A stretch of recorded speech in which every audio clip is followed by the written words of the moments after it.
Radhe Radhe and welcome to my new video. And in this video we are going to discuss unit 9 of your topic of your syllabus, and the topic is univariate analysis of categorical data. So in this video we are going to discuss about the what is incidence, what is prevalence, risk and relative risk factors. What are these and how to calculate it. Okay, so in this video we are going to discuss all these points. So let's start with the definition of both the terms which we have given here. So what is incidence? First of all, so incidence क्या होगा जब हम incidence की बात करते हैं. Incidence की जब हम बात करते हैं तो इंसिडेंस क्या होगा हमारे पास, नंबर ऑफ न्यू केसेस, जो भी हमारे पास न्यू केसेस होंगे किसी भी डिजीज़ के अकरिंग के. ओके, एंड बाय में number of people at risk during given time. ठीक है, तो उस गिवन टाइम में, टाइम ड्यूरेशन में नंबर ऑफ न्यू केसेस कितने होंगे. अब जैसे हम कहें कि हमारे पास एक डिजीज़ के होने के, ठीक है, नंबर ऑफ न्यू केसेस इतने आए हैं हमारे पास कि नंबर ऑफ न्यू केसेस इतने परसेंट हमारे पास नंबर ऑफ न्यू केसेस बन के आए हैं. ठीक है, अपॉन में टोटल नंबर ऑफ पीपल जितने होंगे उस डिजीज़ को, जो रिस्क फैक्टर पे होंगे, जो मतलब जिनको वो डिजीज़ हो सकती है, जो रिस्क फैक्टर के अंडर होंगे, वो सारे पीपल उसमें इंक्लूड हो जाएंगे. तो उसको हम बोलेंगे इंसिडेंस. ओके, और नेक्स्ट चीज़ हमारे पास था प्रिवलेंस. प्रिवलेंस क्या होगा, नंबर ऑफ केसेस, ठीक है, अपॉन में टोटल नंबर ऑफ पीपल. ठीक है, टोटल नंबर ऑफ पीपल. अब दोनों में डिफरेंस क्या है. जो हमने इंसिडेंस किया, इंसिडेंस क्या होगा हमारे पास, नंबर ऑफ न्यू केसेस, जितने भी हमारे पास न्यू केसेस आए हैं. ठीक है, अगर किसी को कोई डिजीज़ है, 20 ईयर्स बैक किसी को कोई डिजीज़ हुई, तो वो उसमें कैलकुलेट नहीं होगा, क्योंकि हमें सिर्फ न्यू केसेस चाहिए इस गिवन. अगर हम कहें कि लास्ट वन ईयर में कितने बंदे को डिजीज़ हुई, तो वहाँ पे जो न्यू केसेस होंगे उसमें सिर्फ वही कैलकुलेट होंगे. ठीक है, और जिसको पहले से वो डिजीज़ होगी वो कैलकुलेट नहीं होगा. और यहाँ पे क्या हो जाएगा, people at risk, total number of people at, जो रिस्क फैक्टर पे कितने हैं. ठीक है, जिनको वो डिजीज़ होने के कितने चांसेस हों, जिनको वो डिजीज़ होने के चांसेस मिलते हैं, तो वो आ जाएंगे वहाँ पे डिनोमिनेटर में. दोनों में डिफरेंस क्या हुआ कि अगर यहाँ पे इंसिडेंस की हम बात करें तो इंसिडेंस में अगर किसी को डिजीज़, पुरानी डिजीज़ है पहले से, उस गिवन टाइम फ्रेम के पहले से, तो वो उसमें कैलकुलेट नहीं होगा.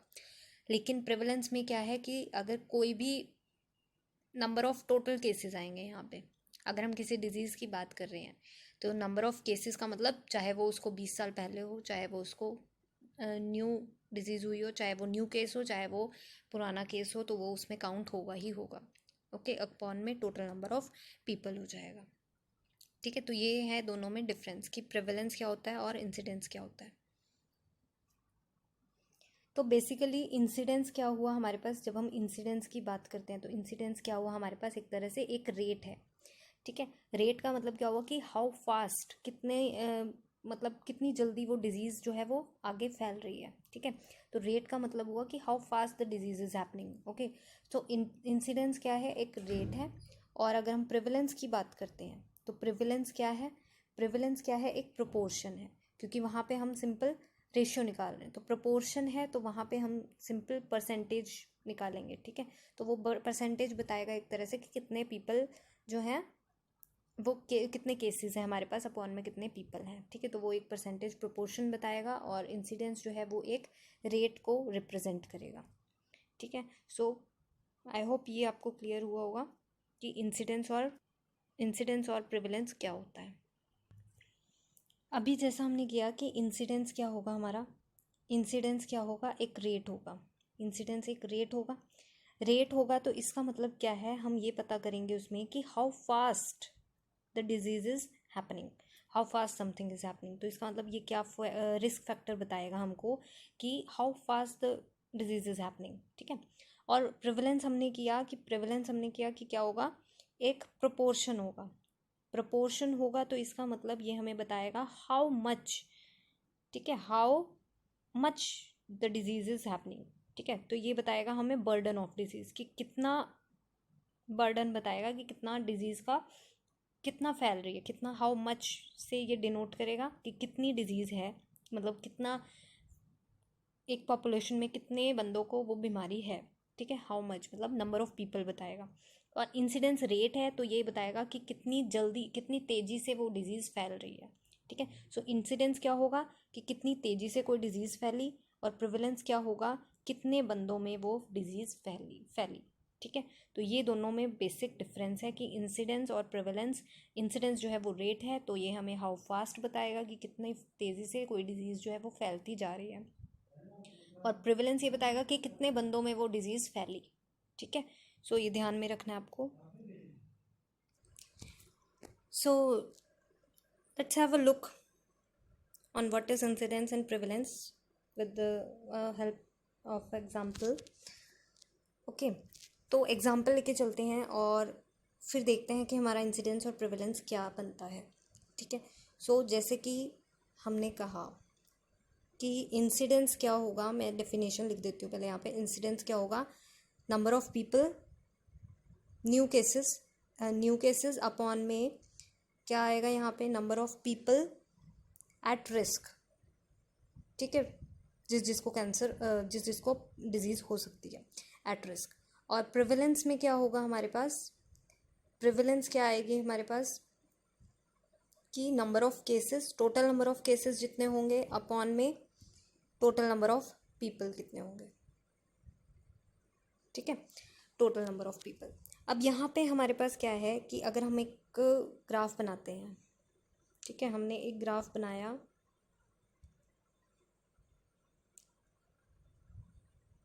ठीक है। अब यहाँ पे हम ईयर वाइज स्टडी कर रहे हैं कोई। ठीक है।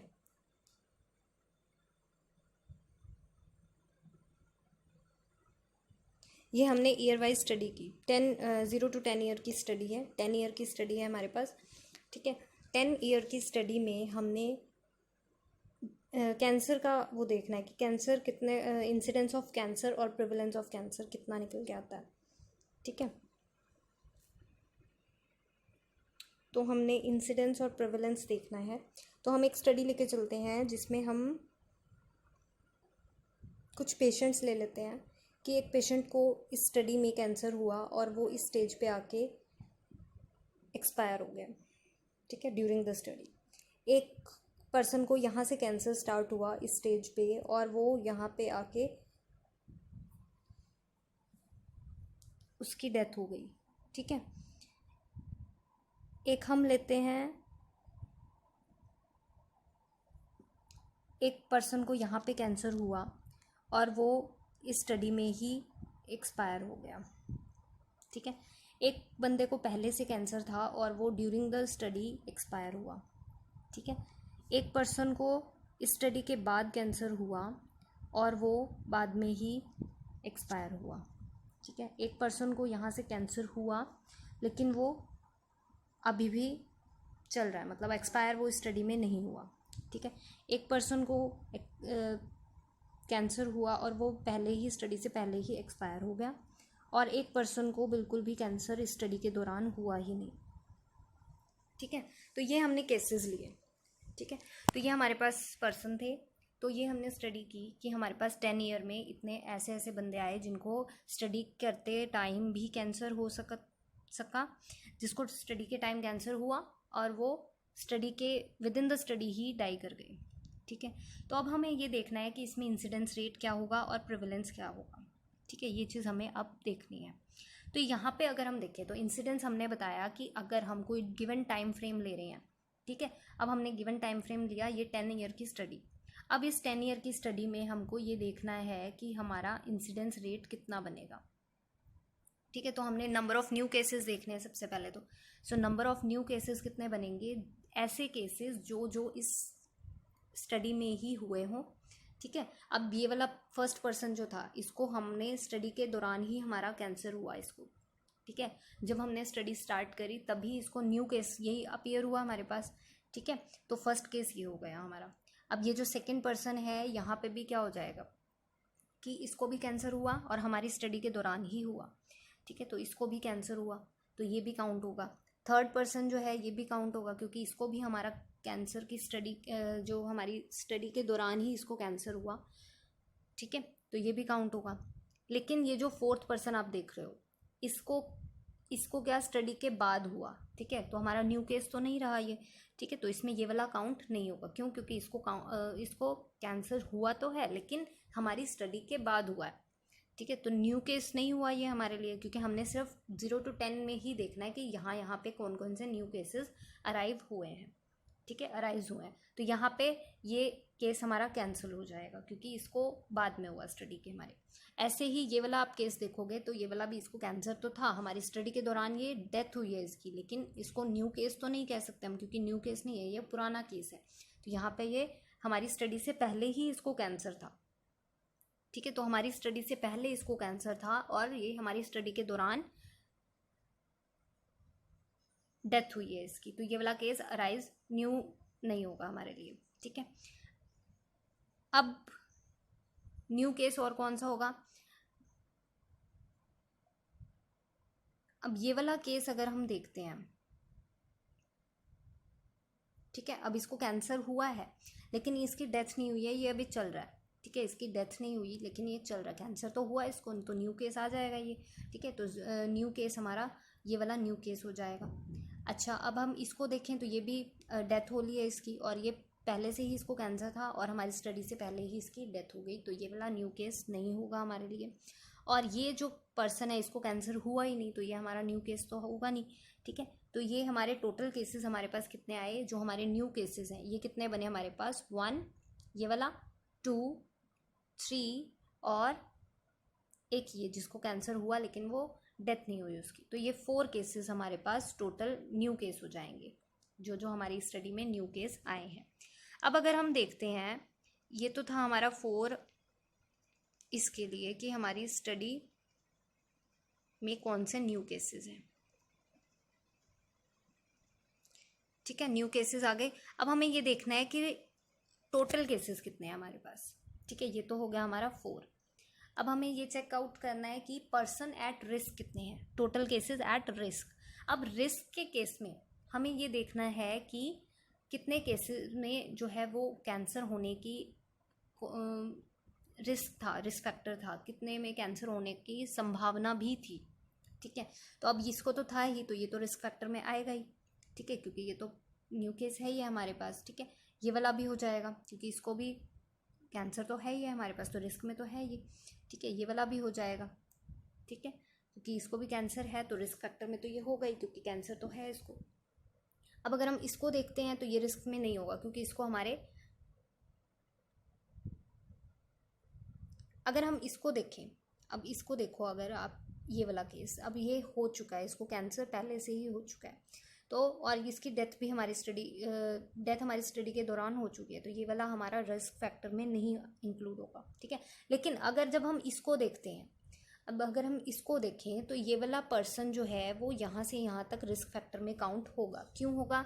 क्योंकि इसके लिए इसको कैंसर होने की संभावना तो हो सकती है कि यहाँ से यहाँ पे बाई चांस वो नहीं हुआ इसको कैंसर, लेकिन यहाँ से यहाँ तक इसमें इंक्लूड हो सकता है कि रिस्क में आएगा कि हाँ इसको कैंसर हो सकता था इस टाइम पे। वो तो इसका लक है कि नहीं हुआ इसको कैंसर, हमारी स्टडी के बाद हुआ, लेकिन रिस्क फैक्टर में ये काउंट होगा हमारे लिए। ठीक है, ऐसे ही ये वाला तो इसको पहले से ही कैंसर हो गया, तो ये वाला तो पहले से ही उसमें चला गया रिस्क फैक्टर में। ठीक है, क्योंकि इसको ऑलरेडी कैंसर हो चुका है। और ये वाला जो पर्सन है ये तो पहले ही हमारी स्टडी से पहले ही डेथ हो चुकी है इसकी, तो ये वाला रिस्क फैक्टर में काउंट नहीं होगा।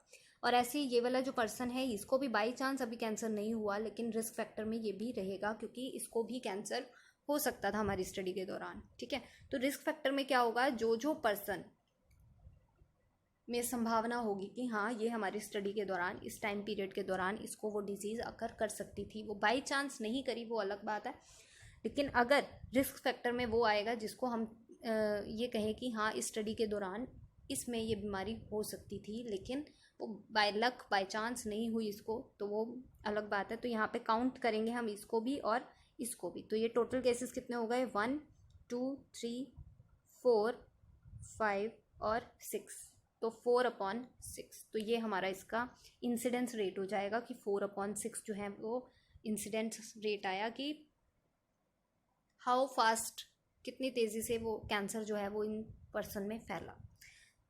ठीक है, तो ये हमारा होगा इंसिडेंस रेट, कैसे निकालते हैं। ठीक है, तो persons number of new cases upon में number of person at risk during the given time frame. ठीक है, तो इस टाइम फ्रेम के दौरान कितने पर्सन में ये डिजीज़ हुई, तो ये हम इंसिडेंस रेट से पता लगाएंगे। ठीक है, नेक्स्ट बात करते हैं अगर हम प्रिवलेंस की। इसी एग्जाम्पल में देखिए, प्रिवलेंस रेट को अगर हमने पता लगाना है कि प्रिवलेंस रेट कितना है, तो उसके लिए हम कैसे पता लगाएंगे कि प्रिवलेंस कैसे फाइंड करेंगे हम। ठीक है, प्रिवलेंस बताना है अब हमको, तो प्रिवलेंस कैसे निकलेगा। प्रिवलेंस क्या होगा, number of cases total, number of cases upon में total number of person at that time. ठीक है, तो जब भी हम प्रिवलेंस की बात करते हैं तो प्रिवलेंस हम किसी एक पर्टिकुलर टाइम फ्रेम पे बताते हैं। अब जैसे मेरे को इस टाइम फ्रेम पे बताना है कि 4th ईयर पे मैंने एक टाइम ले लिया, एक period of time, point of time ले लिया मैंने कि इस पॉइंट पे मुझे प्रिवलेंस रेट पता करना है कि प्रिवलेंस रेट इस टाइम पे कितना था। ठीक है, तो इस टाइम पे प्रिवलेंस रेट बताना है मुझे, तो मैं कैसे पता करेंगे हम। अब जब प्रिवलेंस रेट में आएगा तो नंबर ऑफ केसेस देखने हैं, सिंपली हमें नंबर ऑफ केसेस देखनी है। तो नंबर ऑफ केसेस का मतलब क्या हुआ कि एक तो ये वाला केस हो गया क्योंकि इसको ऑलरेडी कैंसर था, हमारी स्टडी के दौरान इसको कैंसर था। ठीक है, एक ये वाला केस हो गया, इसको भी हमारी स्टडी के दौरान कैंसर हुआ और इस पॉइंट ऑफ टाइम पे भी इसको कैंसर है। ऐसे ही थर्ड वाला केस ये हो जाएगा, इसको भी हमारी स्टडी के दौरान कैंसर है। ठीक है, और एक ये वाला केस हो जाएगा, इसको भी हमारी स्टडी के दौरान कैंसर है। तो ये कितने केसेस हो गए, टोटल 4। ठीक है, तो 4 केसेस हो गए हमारे पास, अपॉन में टोटल केसेस कितने हैं। और ये वाले जब हम इसकी बात करें, ये तो हमारा आउट ऑफ स्टडी है क्योंकि स्टडी के पहले के हैं ये। ठीक है, तो स्टडी के पहले के हैं तो ये आउट ऑफ, और ये स्टडी के बाद का है, तो आउट ऑफ स्टडी वाला इसमें इंक्लूड नहीं होगा क्योंकि मुझे इस पीरियड, इस पॉइंट ऑफ टाइम पे निकालना है। जो जो इस पॉइंट ऑफ टाइम में कवर होगा वो उसमें आएगा। और जब हम लास्ट की बात करें, इसको तो कैंसर हुआ ही नहीं। ठीक है, ये रिस्क फैक्टर पे है कि हो सकता है, तो ये इसमें काउंट होगा। और ये क्योंकि इसको है नहीं कैंसर, तो इसलिए हम केसेस नहीं ले सकते इसको। ठीक है, तो ये 4 केसेस ये बने।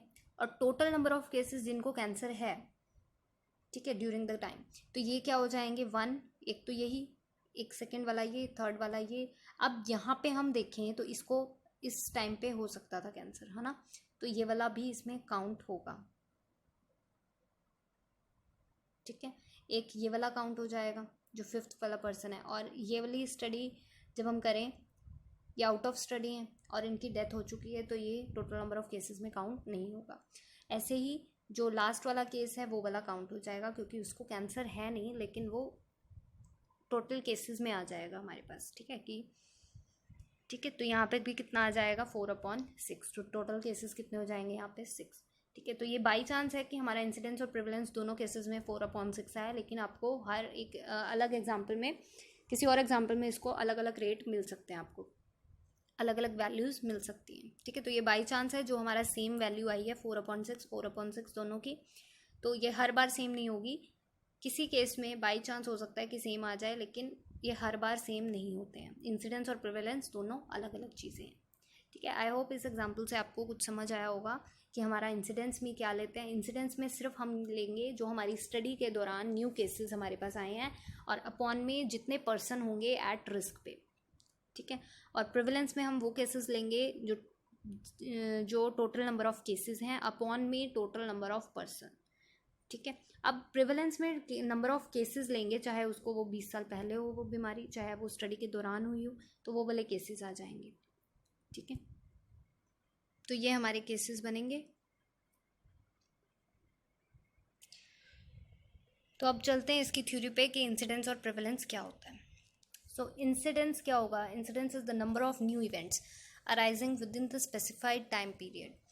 The word incidence usually denote the incidence rate. वही बात हुई कि हमने किया था इंसिडेंस क्या होता है? नंबर ऑफ न्यू केसेस या number of new events arising with in a specific time period. ठीक है, तो अब जैसे हमने 0 to 10 की स्टडी ली थी, सो उस 10 ईयर में कितना हमारे पास कितने न्यू केसेस अराइव किए थे वो वाले हमने काउंट किया था उनको. ठीक है, तो incidence rate is the rate at which new events occur in a population. The numerator is the number of new events arising in a specified time period and the denominator is the population at risk of an event during this time period, sometimes expressed as person time. इसको हम person time भी बोलते हैं.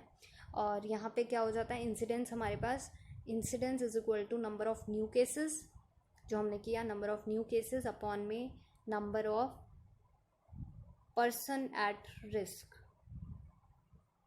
ठीक है, risk पे कितने हैं और हमारे पास न्यू केसेस कितने हैं. तो इंसिडेंस हमने बताया कि एक रेट है.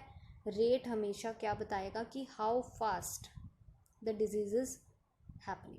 ठीक है, तो हाउ फास्ट का आंसर देगा कि कितनी जल्दी कितनी तेज़ी से डिजीज़ जो है वो स्प्रेड हो रही है among individuals. Okay, so observed annual incidence of x is therefore the number of new cases of X diagnosed in a given population over a year divided by number of population at risk of X during that year. Okay, तो वही बात हुई कि annual incidence अगर हम ले रहे हैं तो पूरे साल की लेके चलेंगे, तो पूरे साल के एंड में हम देखेंगे एनुअली कि नंबर ऑफ न्यू केसेस हमारे पास उस ईयर में हमारे पास नंबर ऑफ न्यू केसेस कितने आए, और साथ में डिवाइड किससे करेंगे? Number of population at risk during that year. उसी ईयर में नंबर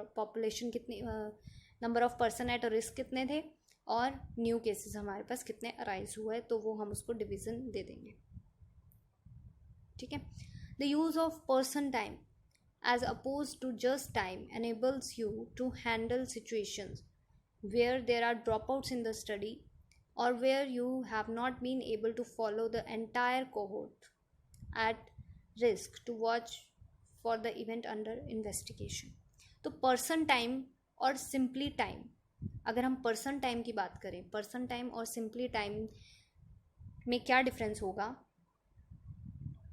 पर्सन टाइम आपको ये हेल्प करेगा, पर्सन टाइम आपको ऐसी सिचुएशंस को हैंडल करने में हेल्प करेगा जहाँ पे ड्रॉप आउट्स हों, जिस केसेस में ड्रॉप आउट्स मिले आपको, मतलब स्टडी के दौरान या तो जैसे एक पर्सन था उसकी आपने स्टडी करी, ठीक है, या तो वो ड्रॉप आउट या तो वो उसकी डेथ हो जाए या फिर वो कहीं और चला जाए, जैसे अब कहीं अब्रॉड में अपना अब्रॉड से ट्रीटमेंट स्टार्ट कर ले आप. ठीक है, तो यहाँ पे वो अब्रॉड या तो चला गया, ट्रीटमेंट उसने छोड़ दी, या फिर उसकी डेथ हो जाए, तो इस केसेस में आपको पर्सन टाइम हेल्प करेगा ज़्यादा. ठीक है,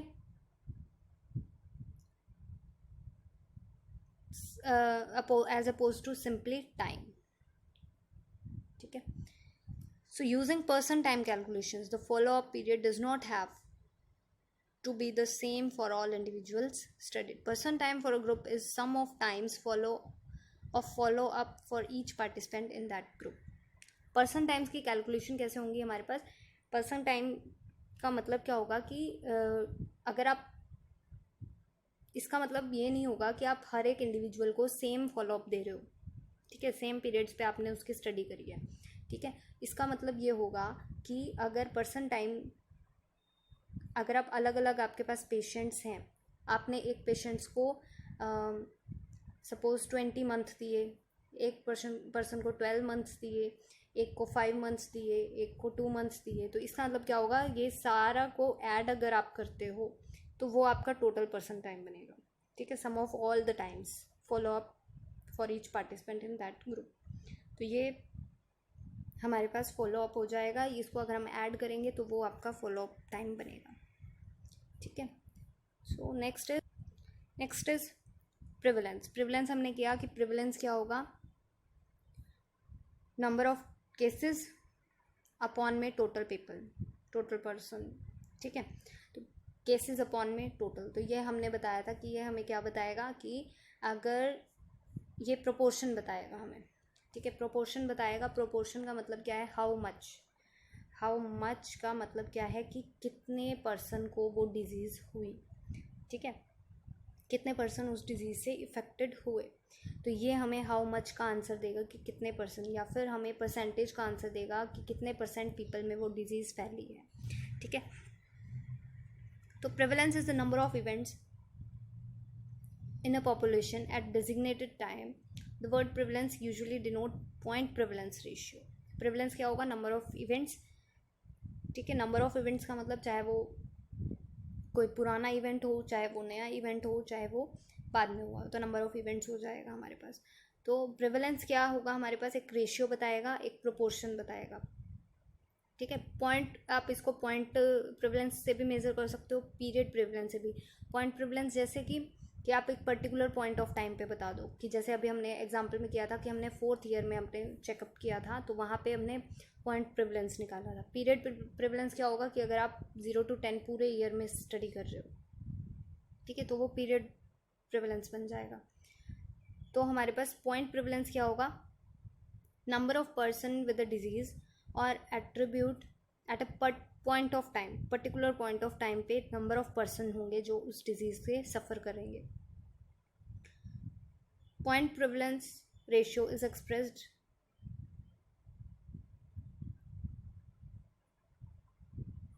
एज, पॉइंट प्रेवलेंस हमने बताया था कि पॉइंट प्रेवलेंस का फॉर्मूला क्या बनेगा, प्रेवलेंस का नंबर ऑफ पर्सन, ठीक है, number of person at particular point. तो पर्टिकुलर पॉइंट पे उस पर्सन में कितने, उस डिजीज़ के कितने पेशेंट्स हैं, ठीक है, अपॉन में टोटल नंबर ऑफ पेशेंट्स कितने हैं, टोटल नंबर ऑफ पर्सन्स कितने हैं, ठीक है। पीरियड प्रेवलेंस क्या बताएगा,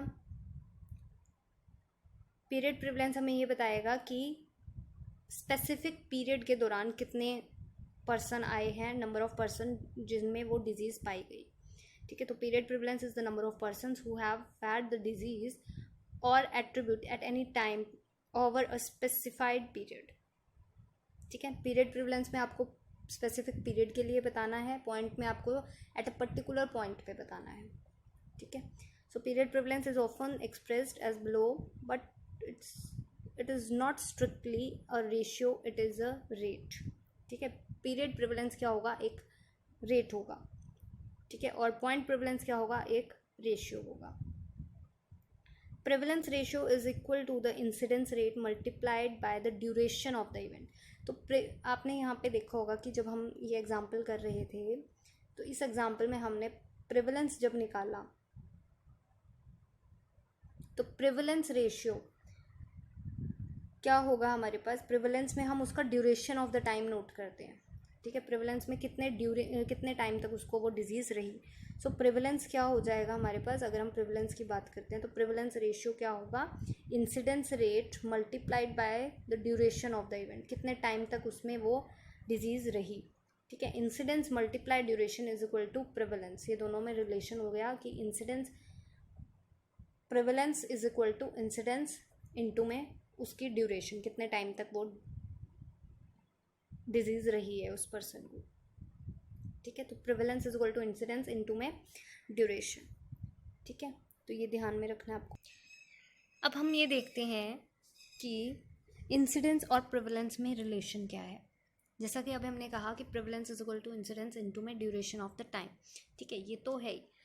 तो एक और चीज़ जो हमें अभी पता चलेगी वो क्या है कि सपोज़ कीजिए कि हमारे पास एक कम्युनिटी है, हमने उसको एक बकेट से डिनोट किया है, ठीक है, या एक टब से हमने उसको डिनोट कर दिया, ओके। इस टब में यहाँ पे हमारे पास टैप लगी हुई है, ठीक है, और ये इसका ड्रेनेज सिस्टम है, ओके। यहाँ से हमारा पानी ड्रेन हो सकता है। और ये सपोज़ कीजिए ये जो आपको वाटर दिख रहा है, ये वाटर जो है हमारा प्रेवलेंस है, ठीक है, ये वाटर हमारा प्रिवलेंस। प्रिवलेंस का मतलब क्या हुआ, अगर ये वाटर हमारा प्रिवलेंस है तो प्रिवलेंस जितना ज़्यादा होगा, प्रिवलेंस का मतलब क्या है कि हाउ मच से आप इसको याद कर सकते हैं कि कितनों में वो डिजीज़ है, कितने पर्सन ऐसे हैं जिसमें वो डिजीज़ पाई गई। तो प्रिवलेंस ज़्यादा होगा तो इसका मतलब हमारे पास नंबर ऑफ़ पेशेंट्स ज़्यादा होंगे कि जिसमें वो डिजीज़ होगी। प्रिवलेंस कम होगा तो इसका मतलब क्या होगा कि हमारे नंबर ऑफ़ पेशेंट्स जो हैं वो कम है जिसमें वो डिजीज़ है। तो प्रिवलेंस हमारे पास, ये जो वाटर है ये आपको प्रिवलेंस दिखा रहा है कि इतना प्रिवलेंस रेट है हमारे पास, मतलब इतने पेशेंट्स हैं हमारे पास जो उस डिज़ीज़ से सफ़र कर रहे हैं। ठीक है, तो अब हम इसको कम कैसे कर सकते हैं? अगर प्रिवलेंस को कम करा जाए तो हम इसमें से पानी जो है वो ड्रेन कर सकते हैं। ठीक है, इस पानी को अगर हमने ड्रेन कर दिया तो इसका मतलब क्या होगा कि प्रिवलेंस कम हो जाएगा। ठीक है, तो जितना पहले था प्रिवलेंस उससे कम हो जाएगा। तो हमारे पास ये, अगर सपोज़ ये हमारे पास पहले प्रिवलेंस ये था, अब हमारा प्रिवलेंस रेट कितना हो गया, इतना, जब हमने उसको ड्रेन कर दिया। ठीक है, पानी ड्रेन कर दिया तो हमारे पास ये हमारे पास प्रिवलेंस हो गया। ठीक है, तो अब ड्रेन हुआ तो इसका मतलब क्या हुआ कि प्रिवलेंस रेट कम हुआ है। ये है हमारा प्रिवलेंस। ओके, प्रिवलेंस हमारा कम हुआ तो इसका मतलब दो केसेस अराइज हुए हैं, या तो जो हमारे पेशेंट्स हैं या तो वो क्योर हो गए हैं उस डिजीज़ से, या फिर वो डाई हो गए। ठीक है, कैसे? क्योंकि प्रिवलेंस कम होने का मतलब क्या है कि हमारे जो पूरे उसमें पेशेंट्स थे वो बाहर निकल गए हैं। अब बाहर निकले हैं तो इसका मतलब क्या है, या तो वो बिल्कुल एक्सपायर होके निकले हैं या फिर वो कुछ उनमें से क्योर हो गए हैं।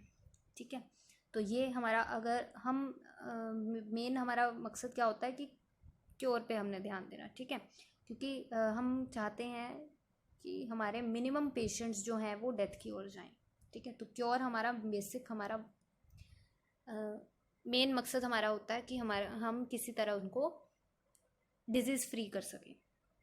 अब डिजीज़ फ्री कैसे करेंगे? अगर आपके पास कोई सपोज़ कोई ड्रग है, उस मेडिसिन कोई मेडिसिन है आपके पास उस डिज़ीज़ को रोकने के लिए, तो हमारा क्या होगा, अगर हम उसको ड्रग दे देते हैं, अगर हमने उस पेशेंट को ड्रग दे दिया, ठीक है, तो इसका मतलब क्या है कि हम उसको डाई होने से तो बचा रहे हैं। तो इसका मतलब क्या है कि प्रिवलेंस हम इंक्रीज़ कर रहे हैं। कैसे इंक्रीज़ करें? क्योंकि वहाँ पे हमारा डेथ का जो पॉसिबिलिटी है वो कम हो रही है। ठीक है, क्योंकि हमारे पास ड्रग है तो हमारे पास डेथ की पॉसिबिलिटी कम हो रही है, लेकिन हम प्रिवलेंस उसका इंक्रीज़ हो रहा है। प्रिवलेंस इंक्रीज़ का मतलब कि कई पेशेंट्स हैं लेकिन अलाइव हैं। ठीक है, तो पेशेंट्स तो अलाइव हैं लेकिन वो बस डेथ की ओर नहीं जा रहे हैं, लेकिन वो अलाइव हैं। ठीक है, ड्रग लेने के बाद, तो इसका मतलब प्रिवलेंस हमारा इंक्रीज़ हो रहा है। ठीक है, तो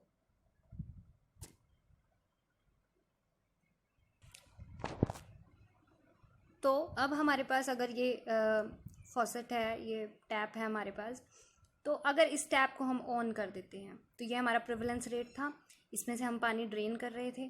ठीक है, तो या तो क्योर होना था या हमने डाई होना था। ठीक है, तो प्रिवलेंस, अगर हम इस टैप को ऑन करते हैं तो यहाँ से पानी आएगा आपके पास। ठीक है, इस टैप को हमने ऑन किया तो प्रिवलेंस रेट दोबारा से इंक्रीज़ होगा। ठीक है, इसका जो वाटर लेवल है ये आगे ऊपर चला जाएगा, मतलब प्रिवलेंस जो है वो इंक्रीज़ हो रहा है। और ये टैप आपको क्या शो करेगा, ये टैप में से जो पानी आ रहा है ये हमें बताएगा इंसिडेंस रेट, ये हमारा इंसिडेंस होगा। ठीक है, कि कितनी तेज़ी से वो पानी आ रहा है। अगर आप इस टैप को पूरा तरह से तोड़ देते हो तो सारा पानी निकल के आएगा, तेज़ी से आएगा। ठीक है, इस टैप को अगर आपने तोड़ दिया तो ये पानी जो है वो तेज़ी से निकल के आएगा। तो इसका मतलब कि काफ़ी इंसिडेंस रेट जो है हमारा कितना है, बहुत हाई है, क्योंकि जल्दी से फटाफट पेशेंट्स आ रहे हैं, फटाफट हमारा पानी आ रहा है उसमें। तो इसका मतलब क्या होगा कि पेशेंट्स जो हैं वो तेज़ी से आ रहे हैं, तो इसका मतलब इंसिडेंस रेट जो है वो हाई है। ठीक है, लेकिन अगर आप इसको बिल्कुल स्लो कर देते हो, टैप को बिल्कुल थोड़ा सा ही खोलोगे तो पानी धीरे धीरे आएगा, तो इसका मतलब क्या हुआ कि इंसिडेंस रेट आपका कम हुआ। ठीक है, तो प्रिवलेंस बेसिकली क्या बना, यहीं से अब ये फॉर्मूला डेराइव होगा जो अभी हमने किया है कि प्रिवलेंस हमारे पास क्या होगा, prevalence is equal to incidence into जितने टाइम के लिए वो पानी इस टब में रहा होगा इनटू ड्यूरेशन। क्योंकि अब जितने टाइम के लिए प्रिवलेंस क्या होगा हमारे पास, ये प्रिवलेंस बना है तो प्रिवलेंस कितना होगा, जितना इंसिडेंस आ रहा है हमारे पास। ठीक है, तो इंसिडेंस से ही हमारा प्रिवलेंस इंक्रीज़ कर रहा है।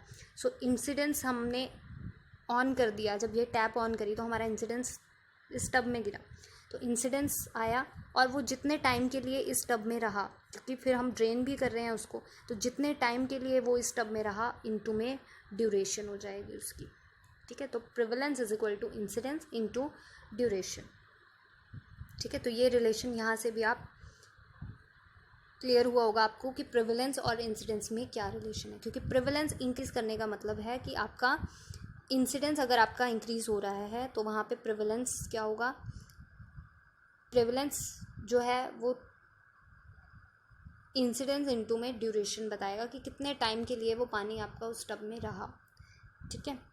तो ये आपका रिलेशन बना, prevalence is equal to incidence into duration, okay.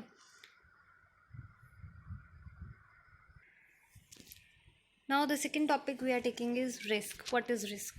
Okay, so risk as defined by the public health planning is simply risk means simply a probability, ठीक है। अगर हम बिल्कुल सिंपल लैंग्वेज में कहें तो रिस्क का मतलब होगा हमारे पास प्रोबेबिलिटी कितनी है किसी के होने की, किसी के चांसेस कितने हैं, ठीक है।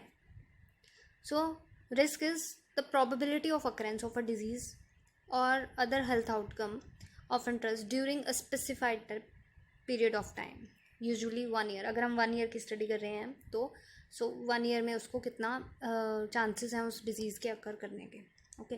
Risk is calculated by dividing the number who got the disease during the defined period, मतलब नंबर ऑफ पर्सन, ठीक है, number of person suffering from that disease by the total population of interest during that period, ठीक है।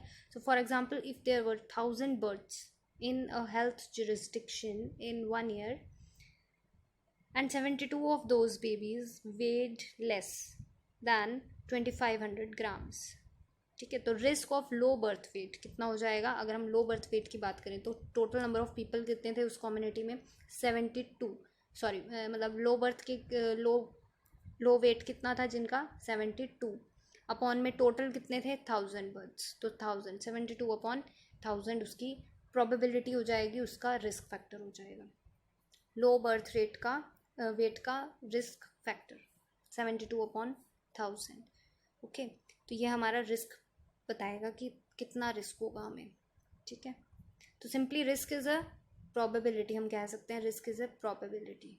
तो probability है तो अगर हमारे पास कोई डिजीज़ है, ठीक है, इतने बंदों को वो डिज़ीज़ है, सपोज पाईग्राफ से इसको समझते हैं, अगर इतने बंदों को वो डिज़ीज़ है तो, और ये हमारी टोटल कम्युनिटी है तो उसमें वो इंक्लूड होंगे, ठीक है। इतने बंदों को वो डिज़ीज़ थी तो वो डिज़ीज़ वाले भी उसमें इंक्लूड होंगे, और साथ में और जो बिना डिज़ीज़ वाले हैं वो तो होंगे ही, और साथ में जो डिज़ीज़ वाले हैं वो भी उसमें इंक्लूड होंगे, ठीक है।